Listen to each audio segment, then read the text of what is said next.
Shalom saudara semua, mari kita berdoa sebelum mendengar firman Tuhan. Terima kasih untuk hari ini kami bisa terus memahami dan belajar firman Tuhan. Kiranya Tuhan berikan pengertian dan pemahaman bagi kami sehingga kami mengerti firman Tuhan dan dapat melakukannya dalam kehidupan kami. Terima kasih Tuhan, dalam nama Tuhan Yesus kami berdoa dan ucap syukur. Amin. Ya, ada beberapa pertanyaan sebagai orang Kristen yang kita perlu renungkan. Yang pertama adalah bagaimana seharusnya hidup seorang Kristen di tengah-tengah kehidupan masyarakat yang heterogen. Kita hidup di lingkungan masyarakat yang bermacam-macam. Sebetulnya hidup kita tuh harusnya seperti apa?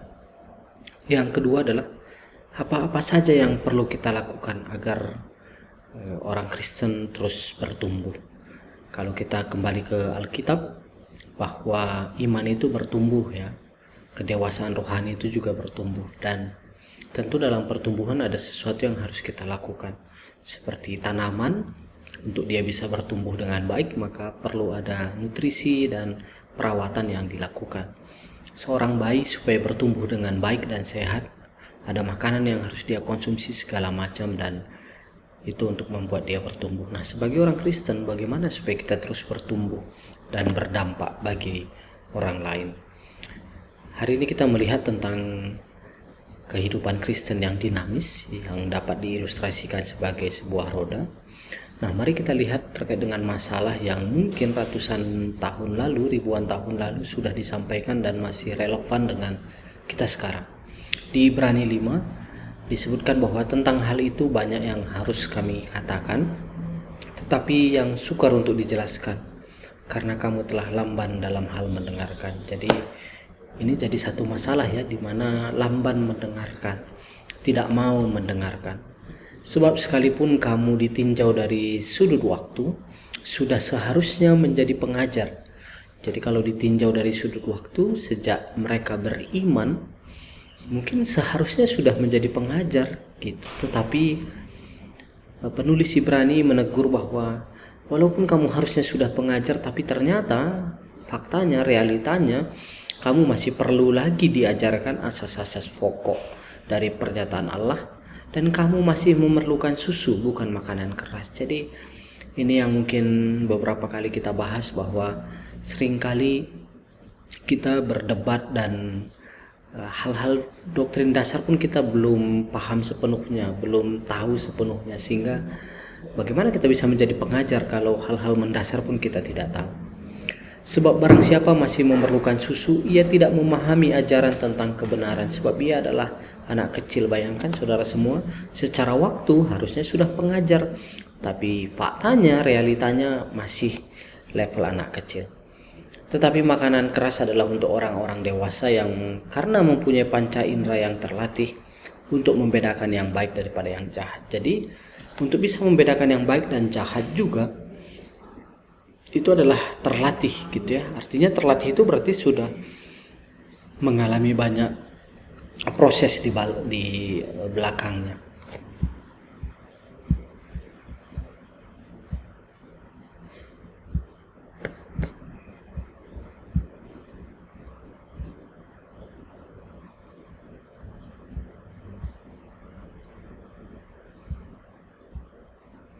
Nah, sebab itu marilah kita tinggalkan asas-asas pertama dari ajaran tentang Kristus dan beralih kepada perkembangannya yang penuh. Nah, maksudnya apa saudara sekalian? Ini yang saya sampaikan, bahwa ketika usia kita yang sekarang, harusnya kita tidak lagi banyak berkutat di hal-hal mendasar gitu. Itu sudahlah kita terima, kita sudah tahu dan sudah percaya dengan hal itu, maka mari kita beralih kepada perkembangannya yang penuh. Janganlah kita meletakkan lagi dasar pertobatan dari perbuatan yang sia-sia dan dasar kepercayaan kepada Allah, yaitu ajaran tentang pelbagai pembaptisan, penumpangan tangan, kebangkitan orang-orang mati, dan hukuman kekal. Nah, jadi bagaimana seorang Kristen? Kita mengakui kita orang Kristen, dan bagaimana kita terus bertumbuh? Ketika dulu remaja, tentu akan berbeda seharusnya kualitas rohani kita ketika Anda sudah usia 30-an atau usia 40-an, seharusnya berbeda. Itulah artinya bertumbuh. Nah, dan pertumbuhan rohani itu kalau kita ambil ilustrasi ya, itu bisa digambarkan sebagai sebuah roda yang berputar. Dan apa saja yang perlu dilakukan oleh orang Kristen, apa yang perlu kita lakukan secara sadar agar bisa bertumbuh dengan baik. Nah, ini saudara semua tentang ilustrasi roda. Kalau Anda lihat ini roda ya, dan ada jari-jarinya. Kalau misalkan yang mobil misalkan ya, ada jari-jarinya gitu, dan ada porosnya. Nah, tentu kita ingin menjadi orang Kristen yang taat dalam perbuatan. Nah, karena perbuatan kita lah yang sehari-hari kita lakukan. Dan bagaimana kita menjadi orang yang taat dalam perbuatan sesuai dengan Yohanes 15 ayat 10. Maka ada beberapa penopangnya di dalamnya ya, tapi paling utama adalah porosnya itu adalah Kristus. Tapi di dalam itu kita ada beberapa hal yang secara praktis kita lakukan, yaitu doa, persekutuan, firman Tuhan, dan bersaksi. Dan supaya dapat bergerak dengan baik, maka roda tersebut harus memiliki bagian yang lengkap. Mari kita lihat bagian roda. Yang pertama adalah pusat atau poros. Nah, ini sebagai sumber tenaga, saudara semua. Kalaupun lengkap yang lain, tapi kalau tidak terhubung dengan poros, maka juga menjadi sia-sia, ban itu tidak berputar. Karena poros itulah yang menggerakkan, itu adalah sumber tenaganya. Baru ada jari-jarinya ya, penyalur tenaganya. Jadi dari sumber itu disalurkan ke lingkar luar, dan ini lingkar luar lah yang bersentuhan dengan tanah atau jalan. Jadi bukan jari-jari tadi, tetapi lingkar luar lah, ban luar lah yang bersentuhan dengan jalan. Dan mari kita lihat satu-satu. Yang pertama sebagai pusat itu adalah Kristus tadi ya. Kalau kita kembali ke gambar ini, saudara ingat lagi bahwa Kristus yang menjadi pusat, menjadi poros, menjadi sumber tenaganya. Tuhan Yesus adalah sang sumber hidup gitu, dan dia sebagai pusat dan poros dari kehidupan kita. Dan di luar Tuhan kita tidak dapat berbuat apa-apa. Di Yohanes 15 ayat 5 Yesus mengatakan bahwa akulah pokok anggur dan kamulah ranting-rantingnya. Barang siapa tinggal di dalam aku dan aku di dalam dia, ia berbuah banyak. Sebab di luar aku kamu tidak dapat berbuat apa-apa. Jadi kalau mau kehidupan kita yang berbuah, saudara semua, bagi keluarga, bagi lingkungan kita, bagi teman-teman kita, bagi rekan-rekan kerja kita, maka mari kita tinggal di dalam Allah, di dalam Tuhan. Karena itu menjadi secara alami akan berbuah banyak. Tetapi di luar Allah kita tidak dapat berbuat apa-apa. Dan kembali lagi waktu itu kita sudah membahas ya, bagaimana Yesus itu kalau kita lihat Alkitab ya, dia adalah Tuhan. Nah, jari-jari yang pertama, saudara sekalian, kalau saudara lihat tadi kembali ke gambar yang tadi tentang ilustrasi roda, jari-jari yang pertama adalah doa ya. Bagaimana dengan doa kalau kita melihat ke Alkitab? Doa digambarkan itu sebagai hubungan yang vertikal gitu, hubungan dengan Tuhan. Filipi 4 ayat 6 sampai 7 mengingatkan kita bahwa janganlah hendaknya kamu khawatir tentang apapun juga, tetapi nyatakanlah dalam segala hal keinginanmu kepada Allah dalam doa dan permohonan dengan ucapan syukur. Damai sejahtera Allah yang melampaui segala akal akan memelihara hati dan pikiranmu dalam Kristus Yesus. Saudara sekalian, kembali kita mengingat bahwa Alkitab ini adalah diilhamkan oleh Allah, diwahyukan oleh Allah kepada penulis-penulis. Berarti apa yang tertulis itu adalah isi hati Tuhan. Dan Tuhan katakan kepada kita hari ini bahwa katakanlah kepada Allah dengan doa dan permohonan. Artinya Tuhan bilang doa dan permohonan itu bisa disampaikan ke saya.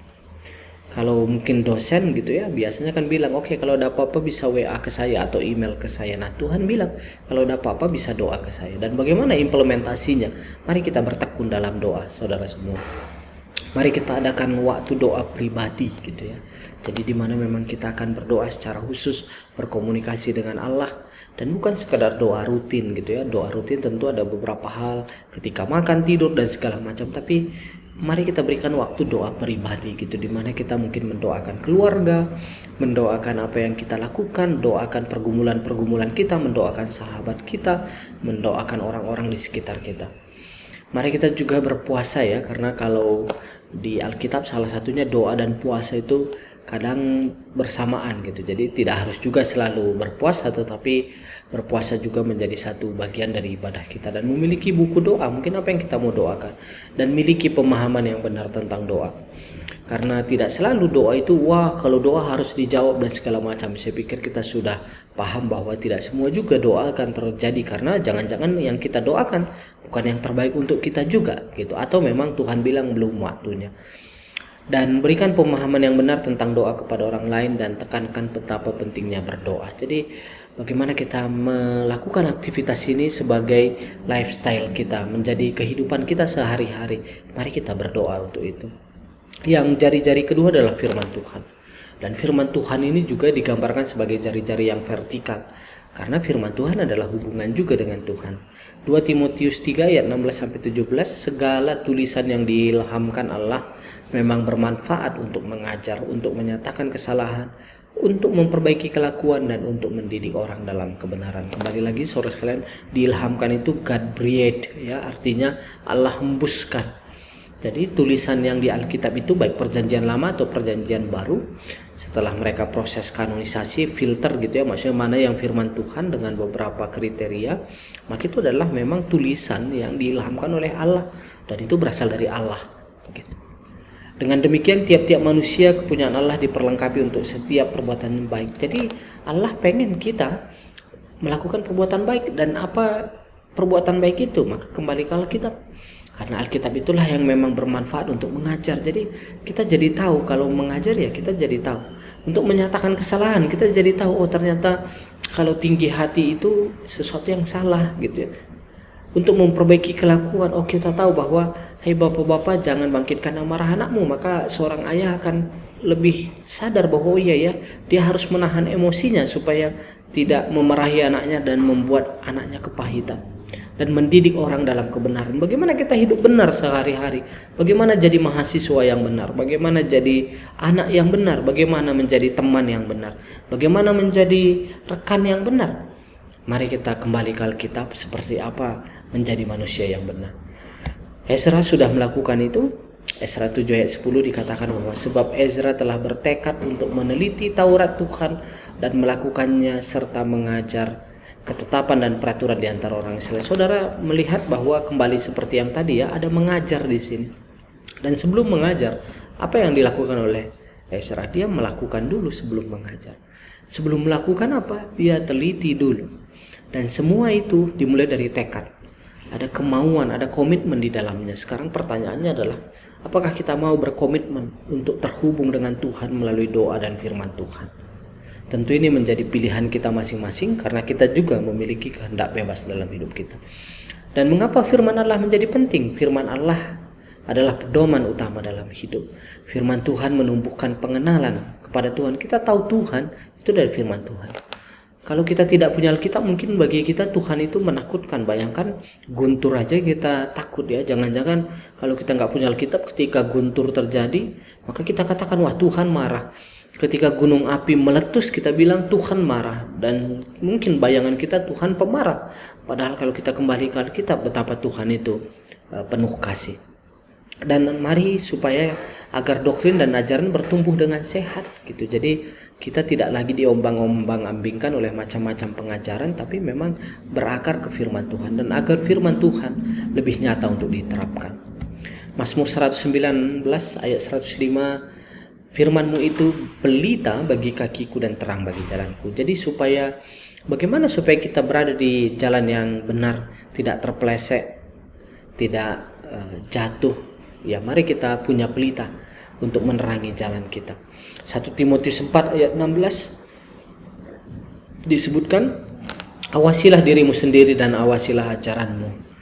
Bertekunlah dalam semuanya itu, karena dengan berbuat demikian engkau akan menyelamatkan dirimu dan semua orang yang mendengar engkau. Bayangkan saudara kepada Timotius yang memang seorang pengajar, dibilang bahwa supaya kamu bisa menyelamatkan orang lain dengan firman yang benar, pengetahuan yang benar, maka kamu harus mengawasi ajaranmu gitu. Jadi mari ajaran itu berdasarkan firman Tuhan. Nah sekarang sebagai seorang pelaku firman Tuhan, tentu kita juga perlu mengawasi diri kita gitu, sehingga sesuai dengan firman Tuhan.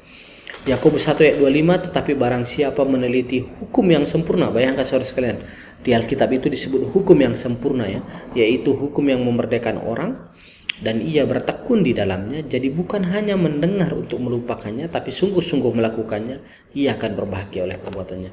Mendengar dan melakukan, kembali seperti Esra ya saudara semua gitu ya. Yakobus ini perjanjian lama, Esra perjanjian baru ya. Yakobus, Esra perjanjian lama, artinya mungkin rentang waktunya ratusan atau ribuan tahun ketika Yakobus menuliskan ini dengan kehidupan Esra. Tapi yang luar biasa adalah apa yang dilakukan Esra sudah sesuai dengan isi hati Tuhan ya. Jadi mari kita mendengar, belajar, meneliti, dan setelah itu lakukan. Dan Ezra lakukan mengajar. 1 Petrus 1 ayat 10. Keselamatan itulah yang diselidiki dan diteliti oleh nabi-nabi yang telah bernubuat tentang kasih karunia yang diuntukkan bagimu. Jadi untuk firman Tuhan mari kita lakukan secara praktis. Mari kita saat teduh minimal sekali sehari kita merenungkan firman Tuhan. Tidak harus satu pasal, tidak harus satu kitab, tapi mungkin satu bagian dari Alkitab. Boleh satu ayat, boleh 2 ayat, segala macam. Tapi mari hidup kita berakar dan terhubung dengan firman Tuhan. Mari kita belajar Alkitab secara mandiri. Dan mungkin hal lain kita bisa lakukan adalah bagaimana kita bergabung dalam kelompok PA gitu ya. Karena kelompok itu akan sangat menolong kita untuk melihat satu firman dari perspektif yang berbeda-beda. Dan seringkali kita berpikir, oh iya ya kok saya nggak kepikiran itu. Atau teman kita juga berkata ketika kita menyampaikan pendapat kita tentang sebuah ayat, mungkin teman kita juga bilang, oh iya ya saya kok nggak kepikiran itu. Jadi dengan bersama, bersekutu, maka itu akan menjadi lebih baik. Yang ketiga yang tidak lepas dari yang kedua adalah bagaimana kita bersekutu gitu ya. Itu adalah hubungan dengan orang-orang di sekitar kita. Jadi hubungan dengan manusia horizontal. Kalau Anda lihat juga hukum Taurat, 10 hukum Taurat kan sebagian itu berbicara tentang hubungan dengan Tuhan dan sebagian dengan manusia. Contoh misalkan jangan ada padamu Allah lain, itu kan berbicara tentang Allah kan. Ingat dan kuduskan hari Sabat, itu hubungan dengan Allah. Tapi dengan yang lain, jangan berzina, hormati orang tuamu, itu bagaimana kita berhubungan dengan manusia. Jadi vertikal dan horizontal. Nah, persekutuan ini adalah hubungan horizontal dengan sesama manusia. Ibrani 10 ayat 24 sampai 25 mengingatkan kita, dan marilah kita saling memperhatikan supaya kita saling mendorong dalam kasih dan dalam pekerjaan baik. Jadi memang untuk bisa berada dalam kasih dan dalam pekerjaan baik itu harus didorong saudara sekalian, karena kecenderungan kita memang ya tidak mengasihi gitu.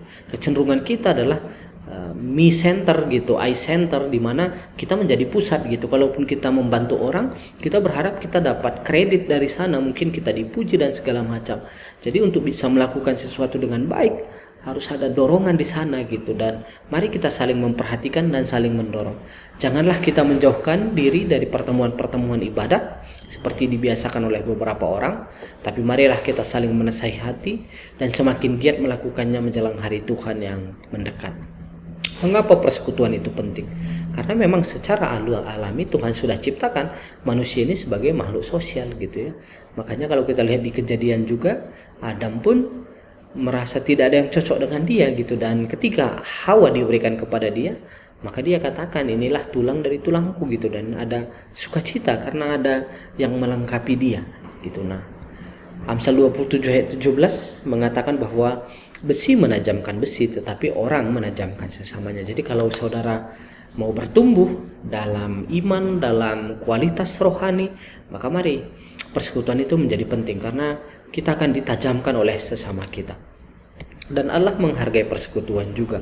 Matius 18 ayat 20, Yesus katakan, sebab di mana 2 atau 3 orang berkumpul dalam namaku, di situ aku ada di tengah-tengah mereka. Jadi Yesus katakan bahwa kalau ada orang berkumpul dalam namaku ya, artinya memang orientasinya sudah Yesus, apakah itu diskusi atau ngobrol atau persekutuan atau penyembahan, maka Yesus katakan bahwa aku ada di tengah-tengah mereka. Dan mengapa persekutuan penting? Dengan sesama teman persekutuan kita dapat belajar, kita dapat mempraktekkan kebenaran firman Tuhan. Dan di surga pun kelak saudara semua bersama-sama dengan orang yang telah ditebus dengan darahnya. Karena saat ini merupakan miniaturnya. Jadi bayangkan ya, kalau kita bayangkan ya, mungkin nanti setelah di surga kita akan bersama dengan Abraham, bersama dengan Paulus, bersama dengan Petrus, bersama dengan Yohanes, dan bersama dengan Tuhan gitu. Jadi memang itu adalah persekutuan. Dan implementasinya, mari kita saling memperhatikan dan saling mendorong dalam pekerjaan baik. Jadi ini pentingnya punya hubungan yang baik dengan yang lain, punya kelompok. Jangan menjauhkan diri, saudara sekalian. Masalah nggak bisa biasa gitu. Jadi saya sering juga misalkan ketika ada kelompok PA gitu ya, ada satu orang misalkan yang sudah beberapa kali tidak ikut PA dan dia merasa, waduh, saya nggak enak lagi nih ikut PA gitu. Saya pikir jangan biarkan iblis mempengaruhi saudara bahwa wah saya udah nggak usah ikut lagi gitu. Kalau memang udah 3-4 kali nggak bisa ya nggak apa-apa juga. Begitu bisa silahkan bergabung gitu. Atau ada yang merasa waduh saya kok nggak pintar ya memahami firman Tuhan, kadang pemahaman saya itu dangkal ya. Nggak apa-apa juga. Makanya kita semua dibentuk ya di dalam itu gitu. Dan saling menasehati satu dengan yang lain dan praktekkan saudara sekalian kasih Kristus, karena di dalam kelompok lah kita mungkin belajar bagaimana memaafkan ya, karena sesama orang Kristen pun pasti ada gesekan gitu. Saya pernah terlibat dalam kepengurusan dalam sebuah pelayanan yang menurut saya ya orang-orang di tempat itu pasti melayani karena memang dengan tulus gitu ya, karena tidak ada yang diperoleh gitu. Tetapi ya juga terjadi sering gesekan, konflik dan segala macam gitu. Dan mari kita di sana menyelesaikan konflik ya dengan apa yang kata firman Tuhan, bicara 4 mata, cari pendamai dan maafkan dan meminta maaf. Jadi semua kita praktekkan dalam kelompok kita. Dan yang jari-jari keempat adalah bagaimana kita juga tentu perlu bersaksi, saudara sekalian. Ini juga hubungan horizontal karena kesaksian kita kepada orang lain. Kisah 1 ayat 8 mengingatkan kita bahwa tetapi kamu akan menerima kuasa kalau Roh Kudus turun ke atas kamu, dan kamu akan menjadi saksiku di Yerusalem, di seluruh Yudea dan Samaria sampai ke ujung bumi. Jadi kapan kita menjadi saksi? Karena ketika Roh Kudus turun ke atas kita gitu. Jadi kembali lagi seperti Yesus katakan juga, di luar Dia kita nggak bisa berbuah gitu ya. Dan kapan kita menjadi saksi? Ketika Roh Kudus. Dan kita akan menjadi saksi di mana Tuhan tempatkan, karena sampai ke ujung bumi ya.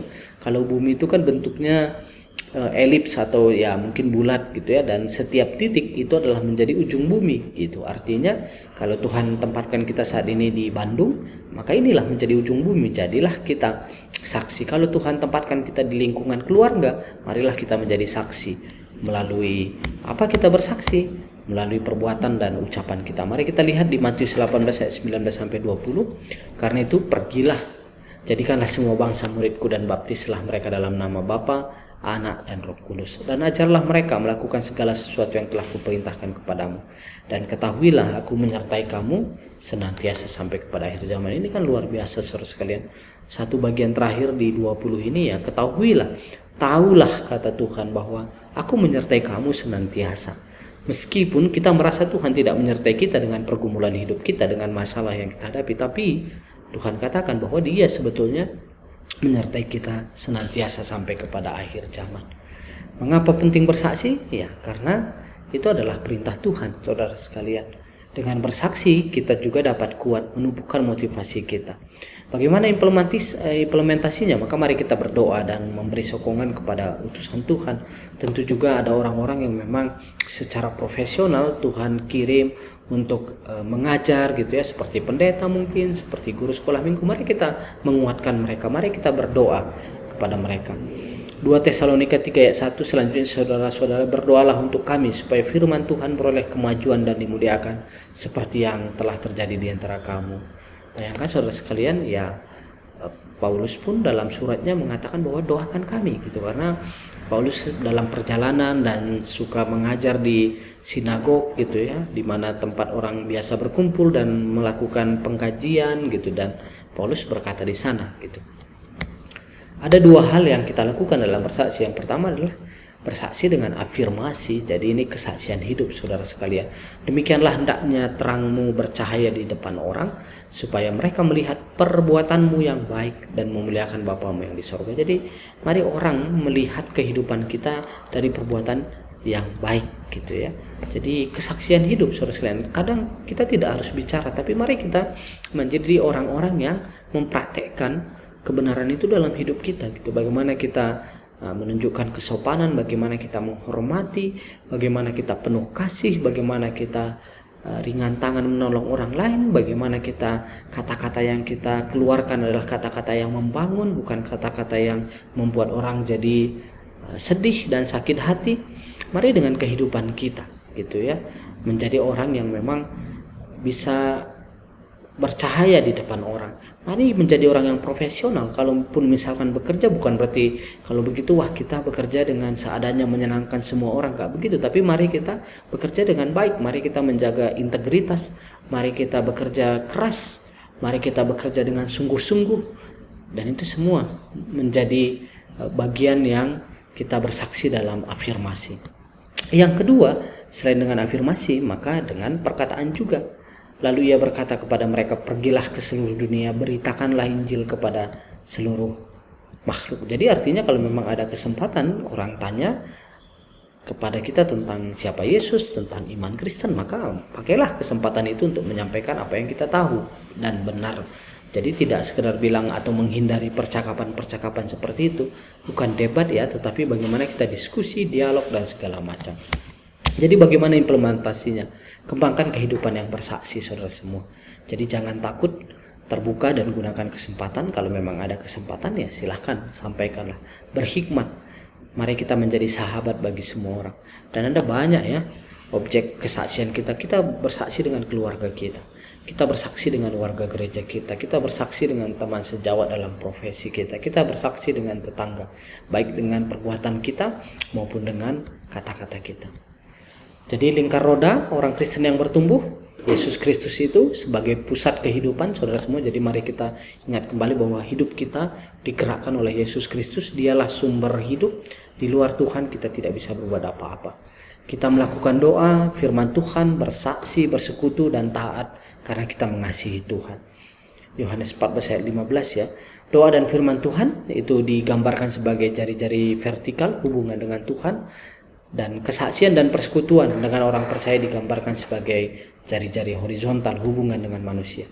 Dan seluruh jari-jari ini harusnya ada dan dilaksanakan sehingga hidup kita akan seimbang. Dan ketaatan digambarkan sebagai roda bagian luar ya.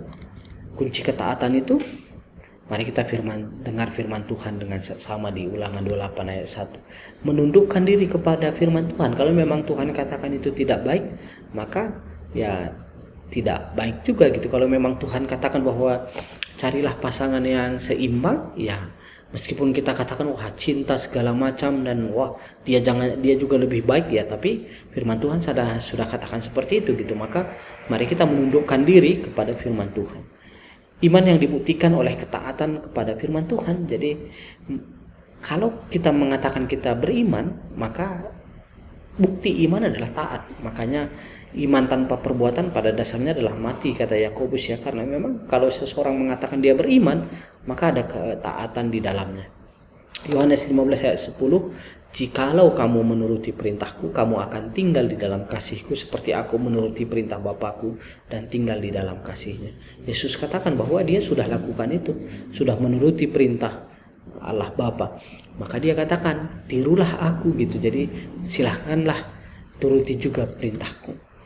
Dan kunci ketaatan seperti di Ulangan 28 ayat 1, jika engkau baik-baik mendengarkan suara Tuhan. Nah, mendengarkan ya saudara semua, dan melakukan dengan setia. Jadi tidak seperti yang tadi mendengarkan baru melupakan, tapi mendengarkan dan melakukan dengan setia segala perintahnya yang kusampaikan kepadamu pada hari ini, maka Tuhan Allahmu akan mengangkat engkau di atas segala bangsa di bumi. Artinya Tuhan akan meninggikan kita. Dan di ayat yang lain bukankah disampaikan ketika Tuhan meninggikan, siapa yang bisa merendahkan? Ketika Tuhan sudah membuka pintu, siapa yang bisa menutup? Artinya mari kita untuk bisa terus berdampak dalam kehidupan kita, mari kita dengar firman Tuhan dan lakukan apa yang firman Tuhan lakukan, dan menundukkan diri kepada firman Tuhan. 2 Korintus 10 ayat 5-6, kami mematahkan setiap siasat orang dan merubuhkan setiap kubu yang dibangun oleh keangkuhan manusia untuk menentang pengenalan akan Allah. Kami menawan segala pikiran dan menaklukkannya kepada Kristus. Yakobus 1 ayat 21, sebab itu buanglah segala sesuatu yang kotor dan kejahatan yang begitu banyak itu, dan terimalah dengan lemah lembut firman Tuhan yang tertanam dalam hatimu, yang berkuasa menyelamatkan jiwamu. Dan iman yang dibuktikan oleh ketaatan kepada firman Tuhan. Tetapi hendaklah kamu menjadi pelaku firman. Saudara kalian kembali diingatkan, Tuhan mengatakan mari kita menjadi pelaku firman gitu ya. Bukan hanya pendengar saja yang oke, saya tahu integritas itu baik dan sesuai dengan firman Tuhan, tapi kita tidak berintegritas. Oke, saya tahu dan saya pernah dengar bahwa rendah hati itu adalah sesuatu yang baik. Saya tidak boleh merasa hebat dan merasa orang lain lebih rendah. Tapi ternyata dalam kehidupan kita masih lakukan itu. Berarti kita belum pelaku firman, tapi kita baru sekedar pendengar saja. Dan ini kembali ke teguran di Ibrani tadi, bahwa kalau begitu kita masih disebut dengan anak-anak. Padahal seharusnya kita sudah menjadi pengajar. Seperti Ezra, ketika dia sudah pengajar, ketika dia sudah melakukan. Dia sudah bisa melakukan ketika dia sudah meneliti.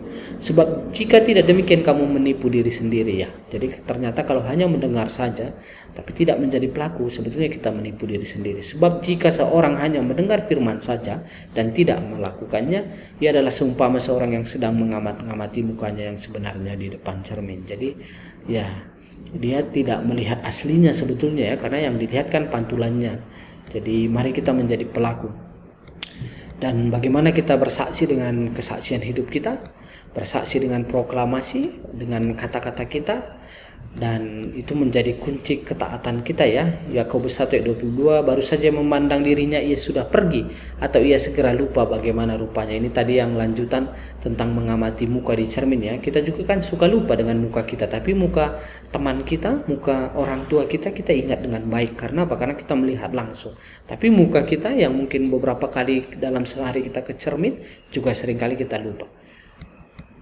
Jadi saudara sekalian, orang Kristen yang taat dalam perbuatan itu adalah karakter gitu ya. Jadi bagaimana kita menjadi orang yang jujur, bagaimana kita menjadi orang yang dapat dipercaya, bagaimana kita menjadi orang yang bertanggung jawab, bagaimana kita menjadi orang yang bisa dipegang kata-katanya. Jadi kalau memang kita mengatakan oke, saya akan datang ke rumah kamu, oke, saya akan bantu nanti tugas kamu, oke, saya akan nanti lakukan ini, maka apakah kita melakukan itu atau hanya sekedar kata-kata. Jadi mari kita menjadi orang yang berkarakter baik sehingga perbuatan kita bercahaya. Jadi kembali lagi saudara semua, ini adalah kehidupan kita sebagai orang Kristen, supaya kita terus menggelinding dan bertumbuh dalam menjadi dari pendengar, pelaku, dan menjadi pengajar. Mari kita jadikan Kristus sebagai poros sumber tenaga kita. Mari kita berdoa dan merenungkan firman dan melakukannya dalam kehidupan kita. Mari juga kita bersaksi dan bersekutu bagi orang lain. Dan dari ilustrasi itu kita melihat bahwa roda harus berjalan. Jadi Kristen yang dinamis itu terus berkembang.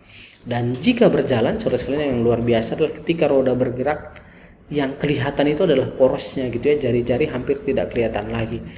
Dan yang akan terlihat adalah Kristus gitu. Jadi makanya Christ-like ya, makanya salah satu dibilang salah satu tujuan hidup orang Kristen adalah menjadi semakin serupa dengan Kristus. Dalam hal apa? Dalam hal karakter, dalam hal kasih gitu ya. Jadi akhirnya orang melihat, loh kok ini ya gitu. Dan ini mungkin pernah satu ilustrasi ya. Jadi disebutkan ada beberapa eksekutif muda gitu, mereka sedang mengejar pesawat karena udah panggilan terakhir gitu. Mereka lari gitu dari parkiran ke dalam bandara untuk masuk ke pesawat gitu. Dan sebelum masuk ke bandara, teman mereka menabrak keranjang berisi apel gitu dari seorang gadis kecil penjual apel di sekitar itu gitu. Dan katanya teman-temannya yang lain itu semua karena udah hampir ketinggalan pesawat, mereka buru-buru gitu, nggak sempat bantu. Tapi ada satu orang gitu yang merasa wah nggak enak banget nih tadi itu gitu ya, keranjang itu, dan nggak minta maaf, nggak sempat bantu gitu. Jadi akhirnya dia bilang ke teman-temannya, oh ya saya akan urus dulu ya. Dan teman-temannya bilang, waduh tapi kamu pasti akan ketinggalan pesawat nih gitu. Dan orang ini mengatakan, ya nggak apa-apa, nanti saya akan terbang dengan penerbangan berikutnya, tolong beritahu ke istri bahwa saya akan terlambat gitu ya, ada ke keluarga, mungkin mereka sudah menunggu di bandara katanya. Jadi teman-temannya heran semua, bingung, tapi karena waktu teman-temannya tetap lari dan dia kembali ke gadis itu. Dan dia melihat gadis kecil itu sedang mencoba meraba-raba jalan untuk mencari apel yang jatuh tadi. Dan dia duduk, laki-laki itu duduk memungut apel-apel itu, mengembalikan ke keranjang dan meninggalkan dan memberikan sekian dolar gitu ya ke gadis penjual apel itu. Dan ternyata memang gadis penjual apel itu adalah gadis buta gitu ya. Jadi dia kesulitan mengumpulkan apel-apelnya, dan laki-laki ini minta maaf dan membantu. Dan yang menarik adalah ucapan dari gadis kecil itu. Gadis itu bertanya gitu, apakah kamu Yesus gitu, karena mungkin yang dia tahu orang yang penuh kasih dan yang mau menolong adalah Yesus gitu ya. Yang dia dengar, dia nggak melihat orangnya, tapi bayangkan apa yang dilakukan orang ini, sama seperti yang dia merasa itu seperti yang dilakukan oleh Yesus ya. Sama seperti Stefanus juga, saudara sekalian. Yesus di kayu salib dia katakan bahwa Bapa ampunilah mereka gitu ya. Itu ucapan dari Yesus. Stefanus juga ketika dilempari dengan batu dan ketika kritis dan akan meninggal, dia katakan bahwa Tuhan ampunilah mereka. Jadi Stefanus bisa punya hati dan punya ucapan yang sama seperti Yesus. Dan biarlah hidup kita juga seperti itu. Dan Kristus yang dimuliakan, jadi dari perbuatan baik kita, Bapa yang dimuliakan, bukan kita gitu ya. Dan ketaatan itulah yang bersentuhan dengan jalan atau tanah, atau ketaatan dalam karakter yang baiklah yang akan terasa langsung dalam kehadiran kita dimanapun kita berada gitu ya. Jadi mari kita menjadi orang yang memang kehadiran kita tuh membuat orang merasa nyaman gitu, tidak merasa terintimidasi atau merasa dihakimi atau akan merasa dibully dan segala macam. Jadi kembali lagi saudara sekalian, marilah hidup kita menjadi seperti roda di mana Kristus itu menjadi pusatnya, dan mari kita taat kepada firman Tuhan melalui karakter kita dalam kehidupan sehari-hari. Tuhan memberkati kita semua. Amin.